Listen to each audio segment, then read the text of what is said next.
ED ने सामने नहीं रखा है।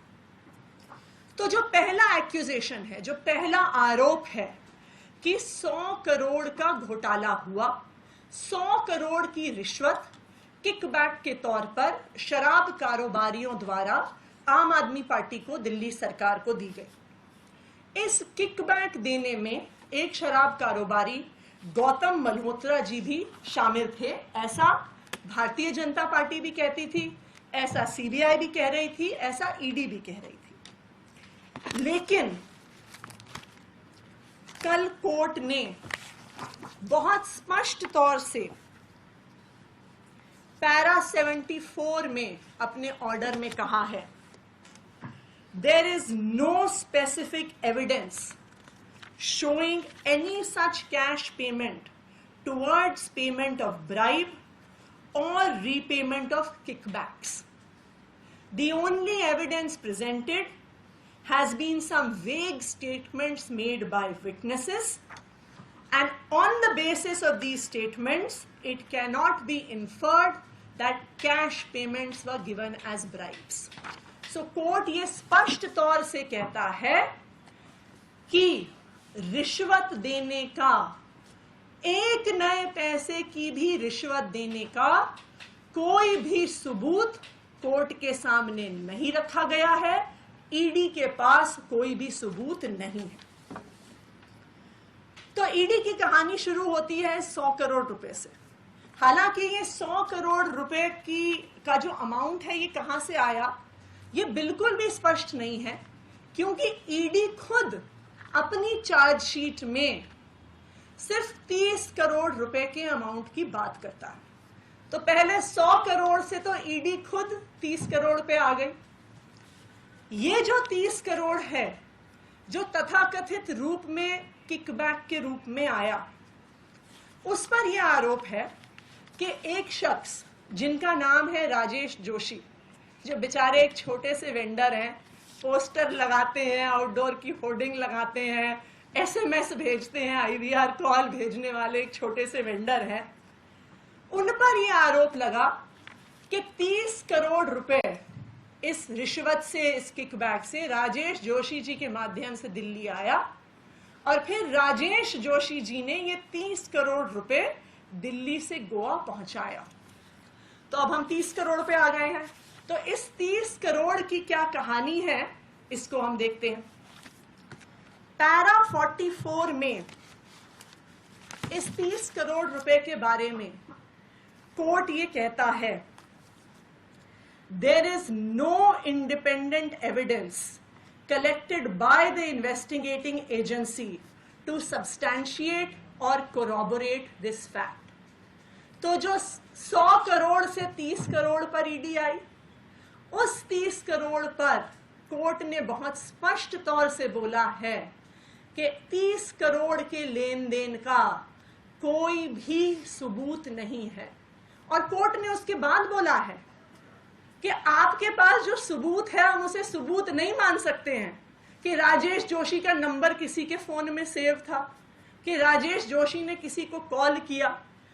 उन्होंने कहा, नंबर सेव होना, किसी एक व्यक्ति का दूसरे व्यक्ति को कॉल करना, कोई भी सबूत नहीं माना जा सकता। उसके बाद ईडी ने कहा अपने आरोप में कि ये जो 30 करोड़ रुपए राजेश जोशी ने तथाकथित रूप से दिल्ली से गोवा पहुंचाए, इस पैसे का हवाला, इस पैसे का लेन देन पर्चियों के माध्यम से हुआ। इस पर्चियों पर भी कोर्ट ने बहुत सख्त टिप्पणी करी है। इस ऑर्डर के पैरा 46 में इन पर्चियों के बारे में कोर्ट का यह कहना है, however, even these paper slips have not been recovered either in hard or in digital form from the mobile phone of any witness or any hawala operator. Number 2, no record seized from any hawala operator in connection with this amount has been presented to the court. यानी आपने जो कहा कि 30 करोड़ रुपए पर्चियों के लेन then के माध्यम से गोवा, दिल्ली से गोवा गए, उसका भी कोई सबूत ईडी के पास, सीबीआई के पास नहीं है।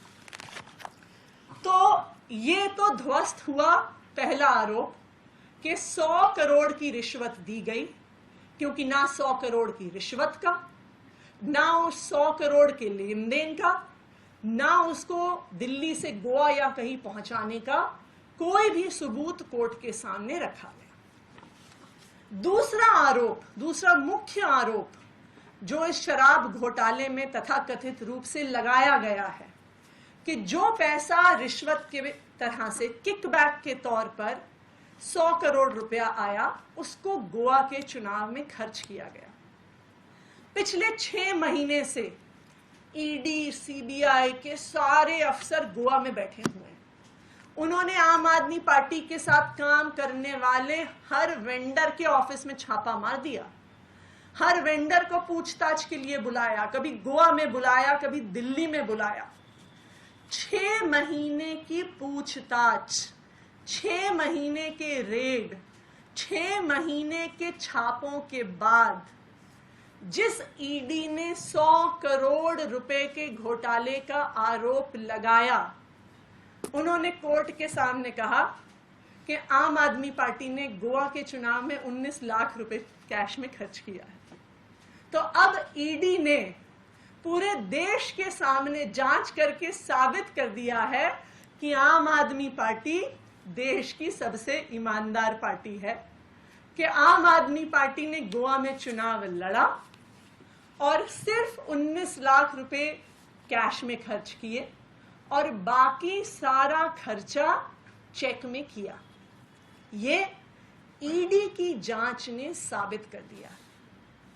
तो कल जब राउज एवेन्यू कोर्ट का ये ऑर्डर आया, तो मुझे ये लगता है कि इस ऑर्डर के आधार पर जो भारतीय जनता पार्टी के प्रवक्ता, जो भारतीय जनता पार्टी के नेता पिछले 1 साल से चिल्ला चिल्ला के कह रहे थे कि शराब घोटाला हुआ, शराब घोटाला हुआ, अब मैं उम्मीद करती हूं कि वो उतनी ही प्रेस कॉन्फ्रेंस करके माफी मांगेंगे कि कोई भी घोटाला नहीं हुआ, कोई भी घोटाला नहीं हुआ और हम 1 साल से झूठ बोलते हुए आ रहे हैं।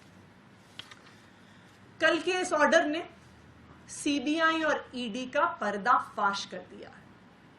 अब ये स्पष्ट हो गया है कि ये जो चार्जशीट हैं जो सीबीआई और ईडी दाखिल करती हैं, ये सीबीआई और ईडी के दफ्तरों में नहीं लिखी जाती हैं, ये प्रधानमंत्री कार्यालय में लिखी जाती हैं और फिर प्रधानमंत्री कार्यालय से इनको ईडी और सीबीआई को दिया जाता है और कहा जाता है कि अब जो हमने इसमें आरोप लगाए हैं, जो हमने चार्जेस लगाए हैं, इनको जस्टिफाई करने के लिए आप कोई गवाह ढूंढ के लेके आइए, इनको जस्टिफाई करने के लिए आप कोई एविडेंस लेके आइए। तो फिर ईडी और सीबीआई क्या करती है? वो लोगों को बुलाती है, डराती है, धमकाती है, उनकी कनपट्टी पे थप्पड़ मारकर उनके कान के पर्दे फाड़ती है और फिर उनसे अपने बयान लिखवाती है। जैसा हमने देखा कि 3-3 लोगों ने, 3-3 विटनेसेस ने अपने बयान वापस लिए, जिसमें शामिल है समीर महेंद्रू, अरुण पिल्लई, चंदन रेड्डी, और सबने कहा कि हम पे दबाव बनाया गया। चंदन रेड्डी की तो मेडिकल रिपोर्ट भी दिखाती है कि उसे मार मार के उसके कान के पर्दे फाड़ दिए गए। और सीबीआई और ईडी क्या करती है?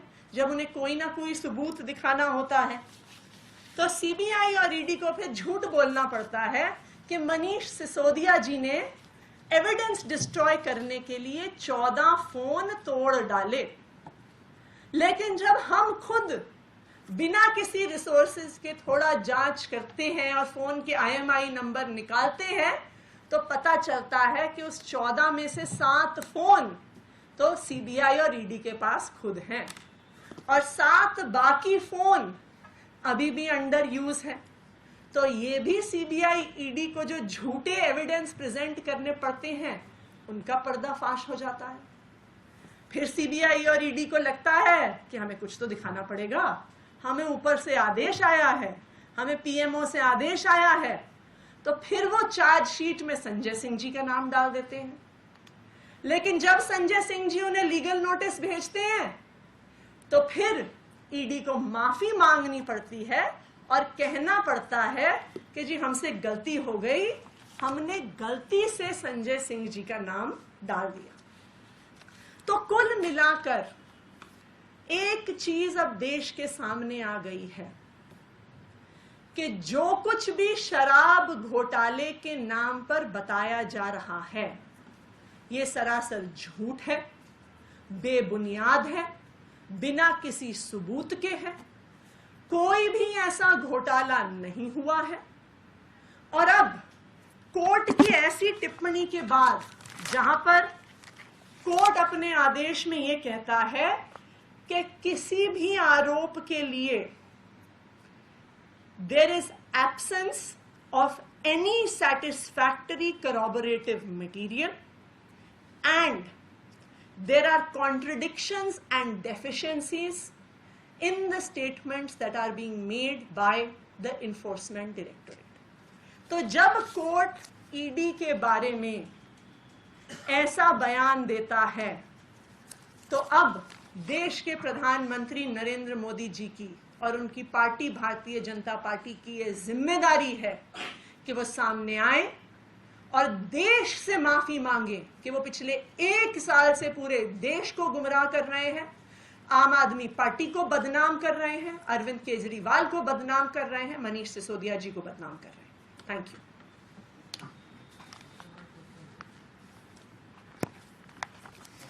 लग रहा है कि 2 आरोपियों को इसमें जमानत मिल गई है, तो चूंकि अभी अगली तारीख से सुनवाई होगी, क्या इसको भी आधार बना करके आप आर्ग्यू करेंगे की जमानत के लिए हाईकोर्ट में? देखिए, हम बिल्कुल आर्ग्यू करेंगे और आज तक चाहे ईडी हो चाहे सीबीआई हो, वो मनीष सिसोदिया जी के खिलाफ कोई भी सबूत कोर्ट में नहीं पेश कर पाई। लेकिन सीबीआई और ईडी को पीएमओ से आदेश आता है, उस आदेश के आधार पर उन्हें चार्जशीट दायर करनी होती है, उस आदेश के आधार पर उनको कोर्ट में खड़े होकर डिफेंड करना पड़ता है। ये सीबीआई और ईडी की मजबूरी है। लेकिन अब इस कोर्ट के आदेश ने इस तथाकथित शराब घोटाले का पर्दाफाश कर दिया है और पूरे देश को बता दिया है कि कोई भी ऐसा घोटाला नहीं हुआ।